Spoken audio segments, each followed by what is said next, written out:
നമസ്കാരം. റാഫ് ഫുട്ബോളിലേക്ക് അവർക്കും സ്വാഗതം. അർജന്റീനയുടെ ഈ വേൾഡ് കപ്പിലുള്ള 26 അംഗ സ്ക്വാഡ് പ്രഖ്യാപിച്ചല്ലോ.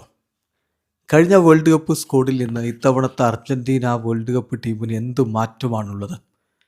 നമ്മുടെ സുഹൃത്തുക്കളിൽ പലരും ഒരു വേൾഡ് കപ്പ് കഴിഞ്ഞാൽ പിന്നെ അടുത്ത വേൾഡ് കപ്പിന് മാത്രം ടീമിനെ ഫോളോ ചെയ്യുന്നവരുണ്ടാവും.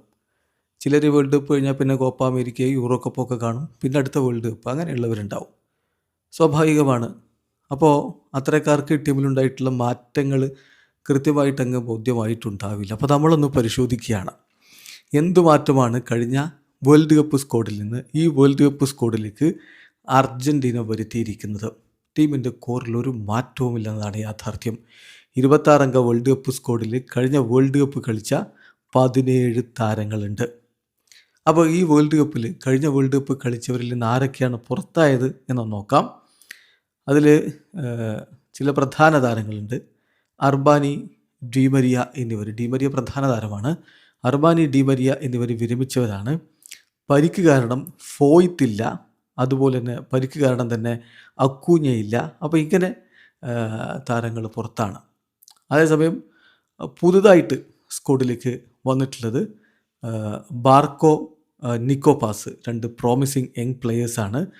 അതുപോലെ കഴിഞ്ഞ വേൾഡ് കപ്പ് പരിക്ക് കാരണം നഷ്ടമായിരുന്ന ലോ ചെൽസോ, നിക്കോ ഗോൺസാലസ് എന്നിവർ സ്ക്വാഡിലേക്ക് വന്നിട്ടുണ്ട്. അതുപോലെ തന്നെ ഇപ്പോഴത്തെ ഫോം വെച്ച് ഫാൽക്കോ ലോപ്പസിനെ സ്ക്വാഡിലേക്ക് എടുത്തിട്ടുണ്ട്. അപ്പോൾ നമ്മൾ കൃത്യമായിട്ട് നോക്കിയാൽ കഴിഞ്ഞ വേൾഡ് കപ്പിന് പോയ 17 താരങ്ങൾ ഈ വേൾഡ് കപ്പ് സ്ക്വാഡിലുണ്ട്.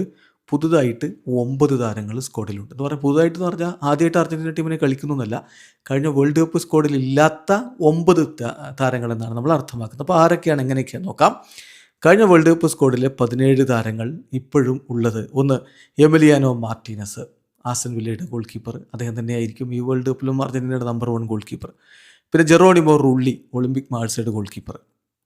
പിന്നെ ഉള്ളത് ഒളിമ്പിക് ലിയോണിൻ്റെ നിക്കോളാസ് ടാഗ്ലിയാഫിക്കോ, റിവർ പ്ലേറ്റിൻ്റെ ഗോൺസാലോ മുണ്ടീൽ, മാഞ്ചസ്റ്റർ യുണൈറ്റഡിൻ്റെ ലിസാൻഡ്രോ മാർട്ടീനസ്, ടോട്ടൻഹാം ഹോട്ട്സ്പറിൻ്റെ ക്രിസ്ത്യൻ റൊമേറോ, ബെൻഫിക്കയുടെ നിക്കോളാസ് ഓട്ടാമെൻഡി, അത്ലറ്റിക്കോ മാഡ്രിഡിൻ്റെ നാഹുൽ മൊളീന, ബൊക്ക ജൂനിയേഴ്സിൻ്റെ ലിയാൻഡ്രോ പെരേഡസ്, ഇന്റർ മയാമിയുടെ റോഡ്രിഗോ ഡീപോൾ, ബയർ ലെവർക്യൂസിൻ്റെ ഇസിക്കിയൽ പെലാസിയോസ്, ലിവർപൂളിൻ്റെ അലക്സിസ് മാക്കലിസ്റ്റർ, ചെൽസിയുടെ എൻസോ ഫെർണാണ്ടസ്, അത്ലറ്റിക്കോ മാഡ്രിഡിൻ്റെ ഹുലിയൻ അൽവാരസ്, ഇന്റർ മയാമിയുടെ ലണൽ മെസ്സി, അത്ലറ്റിക്കോ മാഡ്രിഡിൻ്റെ തിയാഗോ അൽമെയ്ഡ, ഇന്റർ മിലാൻ്റെ ലൗട്രോ മാർട്ടീനസ്. ഈ താരങ്ങൾ കഴിഞ്ഞ വേൾഡ് കപ്പും കളിച്ചിട്ടുണ്ട്, ഈ വേൾഡ് കപ്പിനും സ്ക്വാഡിലുണ്ട്. ഇനി പുതുതായിട്ട് സ്ക്വാഡിലേക്ക് എടുത്തിട്ടുള്ള 9 താരങ്ങൾ ആരൊക്കെയാണ്? ഒന്ന്, അത്ലറ്റിക്കോ മാഡ്രിഡിൻ്റെ യുവാൻ മുസ്സോ. പുതുതായിട്ടെന്ന് പറഞ്ഞാൽ ഞാൻ ഓൾറെഡി പറഞ്ഞു, കഴിഞ്ഞ വേൾഡ് കപ്പിൽ ഇല്ലാതെ ഈ വേൾഡ് കപ്പിന് വന്നതെന്ന് അർത്ഥമുള്ളൂ. പിന്നെ ഒളിമ്പിക് മാർസയുടെ ലിയനാർഡോ ബലേഡി, ഒളിമ്പിക് മാർസയുടെ ഫെക്കുണ്ടോ മെദീന, റേസിംഗ് സ്ട്രാസ്ബർഗിൻ്റെ വാലന്റിൻ ബാർക്കോ, റയൽ ബെറ്റീസിൻ്റെ ജിയോവാനി ലോ ചെൽസോ, അത്ലറ്റിക്കോ മാഡ്രിഡിൻ്റെ നിക്കോ ഗോൺസാലസ്, അത്ലറ്റിക്കോ മാഡ്രിഡിൻ്റെ ഹൂലിയാനോ സിമിയോണി, കോമോയുടെ നിക്കോ പാസ്, പാൽമിറാസിൻ്റെ യുവാൻ മാനുവൽ ലോപ്പസ്. അപ്പോൾ ഇതാണ് മാറ്റമുള്ളത്. ഏതായാലും കഴിഞ്ഞ വേൾഡ് കപ്പിന് ഉണ്ടായിട്ട് ഈ വേൾഡ് കപ്പിന് ഇല്ലാത്തവർ നമ്മളൊന്ന് ലിസ്റ്റ് എടുക്കാം. Franco Armani, German Pezzella, Juan Foyth, Marcos Acuna, Guido Rodriguez, Alejandro Gomez, Papu Gomez. അദ്ദേഹം പിന്നെ ഇപ്പോൾ നമുക്കറിയാലോ, ഒരു ഡോപ്പിംഗ് ടെസ്റ്റിലൊക്കെ പരാജയപ്പെടുകയും ഒക്കെ ചെയ്തു. ഇപ്പോൾ സെക്കൻഡ് ഡിവിഷനിലാണ് കളിച്ചുകൊണ്ടിരിക്കുന്നത് ഇറ്റലിയിൽ. പിന്നെ അംഗേൽ മരിയ, അംഗേൽ കൊറയ, പൗലോ ഡിബാല. അപ്പോൾ ഇതാണ് പുറത്തായിട്ടുള്ള 9 പേര്. വീഡിയോ അവസാനിക്കുന്ന ഫുട്ബോൾ ലോകത്തെ കൂടുതൽ വിശേഷങ്ങളുമായി റാഫ് ടോക്സിൽ എത്താം.